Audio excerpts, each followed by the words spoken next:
Сәлеметсіңдер ме оқушылар? Алматы облысы Қаратал ауданы Бекен Рим атындағы мектепке дейінгі шағын орталығы бар орта мектеп гимназиясының дене шынықтыру пәнінің мұғалімі Омаров Исатай Әбсағұлұлы. Сабағымыздың тақырыбы 5-ші сынып волейбол ойыны туралы жалпы түсінік беру, қозғалыс техникасының элементтерін үйрету. Сабағымыздың мақсаты денсаулықты сақтаудың маңыздылығын білу және түсіну.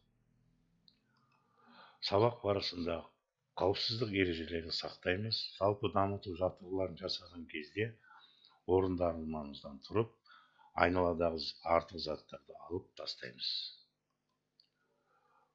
Жалпы дамыту жаттығуын бастаймыз. Ал бастайық. Барлық жаттығуларды 4-5 рет қайталауға болады. Көзге жаттығу жасайық. Бас қозғалмауы тиіс. 1 дегенде солға қарайсыз, 2 дегенде оңға қарайсыз, 3 дегенде жоғары, 4 дегенде төмен қарайсыз.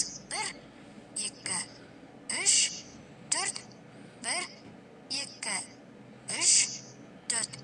Аяқтың арасын кең ашып тұрыңыз. Қолды белге қойыңыз. Басты оңға солға, артқа бұрып еңкейтеміз. 1, 2, 3, 4. 1, 2, 3, 4. 1, 2, 3, 4. 1, 2, 3, 4. Аяқтың арасын кең ашып тұрыңыз. Сол қолды жоғары, оң қолды төмен түсіріп, артқа алға қарай сермеңіз. 1, 2, 1, 2, 1, 2, 1, 2, 1, 2. Жүзу жаттығуы. Жүзген сияқты қолыңызды сермеңіз. Бұл иық пен қолды жаттықтырып, омыртқаны түзейді. 1, 2, 1, 2, 1, 2, 1, 2. Екі жаққа қарай иілуді орындаймыз. Оң қолды жоғары көтеріп, солға қарай созуамыз. Қолды ауыстырып, оңға созуамыз. 1, 2, 3, 4. 1, 2, 3, 4. Аяқ ішке қарай тыныс алып, сәл тоқтатып, одан кейін демді шығармыз. Тыныс алу, шығару. Тыныс алу, шығару. Тыныс алу, шығару. Тыныс алу, шығару. Көп рахмет достар. Сау болыңыздар. Жалпы дамыту жаттығуын аяқтасақ, негізгі сабағымызға келейік. Волейбол тарихы. Осыны бір оқушы оқып жіберіңдер. Жақсы. Ондай болса біз негізге түсінгеніміз волейбол ойынын америкалық мұғалім Уильям Морген ашқан екен. Оны ойын ретінде жасаған профессор Альберт Холстед. Енді біз волейбол ойынының доп өлшеміне келейік. Волейбол ойынының шеңбері 65-67 сантиметр. Топтың салмағы 260-280 грамм екен. Волейбол ойынының ережелері. Мынау ролик арқылы көрсетемін. Волейбол алаңы тік төртбұрышты, ені 9 метр, ұзындығы 18 метр, ортасынан қақ бөлінген, ортасында тор керілген, оның биіктігі ерлер 2-де 43, 2-де 24, әйелдер. Волейбол ойыны 2 командадан тұрады, 6 ойыншыдан. Волейбол алаңы 6 аймаққа бөлінген. 1-ші, 2-ші, 3-ші, 4-ші, 5-ші, 6-ші. Волейбол ойынында қарсылас командасына топты түсіру. Орын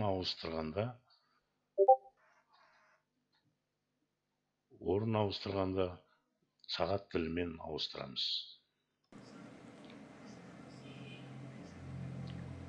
Волейбол ойында қарсылас командасына топты түсіру. Волейбол алаңы 2-ге бөлінген екен. 1-ші шепте 3 аймақ кіреді екен, 2-ші, 3-ші, 4-ші. Бұлар шабуылшылар. Келесі артқы шепте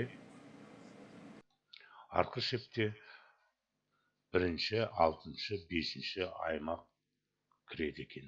Бұлар қорғаушылар.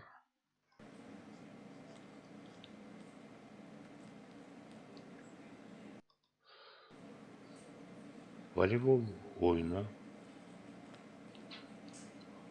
қарсылас командасына допты түсірген кезде ойын ауысады екен.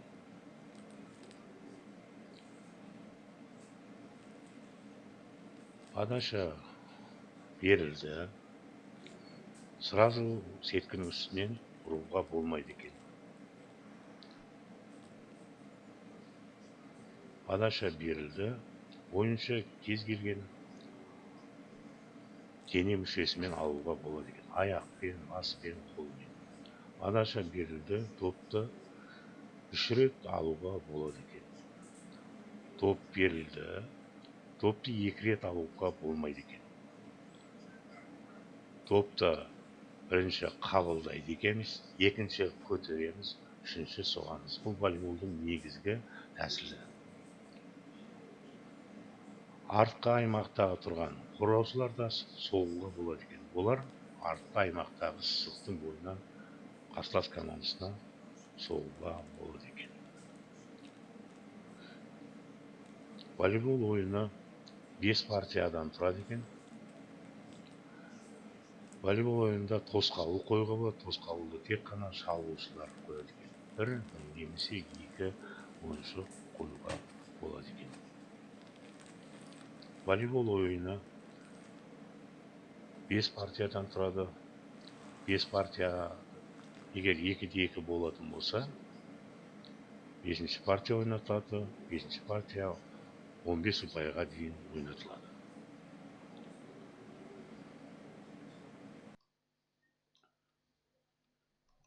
Волейбол подача берген кезде оқушылардың міндеті қарсыластың допты қабылдауға дайын екенін көз жеткізу, соққының күшін ара қашықтығын ескере отырып орындау, соққының алақанның ішкі жағымен орындау, қатты ұшып келе жатқан допты жоғарыдан саусақпен алу қауіпті болады екен. Енді мына суретке қараңдар. Кім айтады? Бірінші суретте не тұр? Жақсы, керемет. Бірінші неде жоғары саусақпен алып тұр екен. Ал екінші суретте кім айтады? Жақсы, керемет. Өз саусақпен алады екенбіз. Жоғарыдан келген допты өз саусақ. Мына жерде жасылмен белгіленген өз саусақпен аламыз. Жақсы. Келесі үшінші суретте де қалай? Дұрыс, жақсы. Тоже жоғарыдан қабылдау әдісі көрсетілген екен.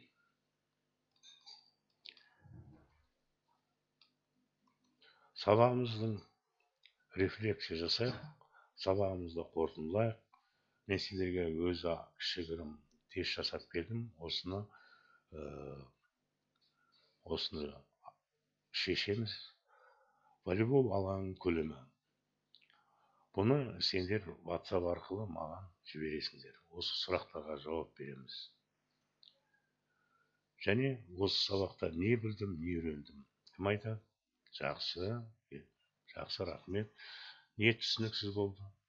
Жақсы, керемет. Әлі де жұмыс жасауымыз керек. Да? Әлі де біз жұмыс жасауымыз керек екен.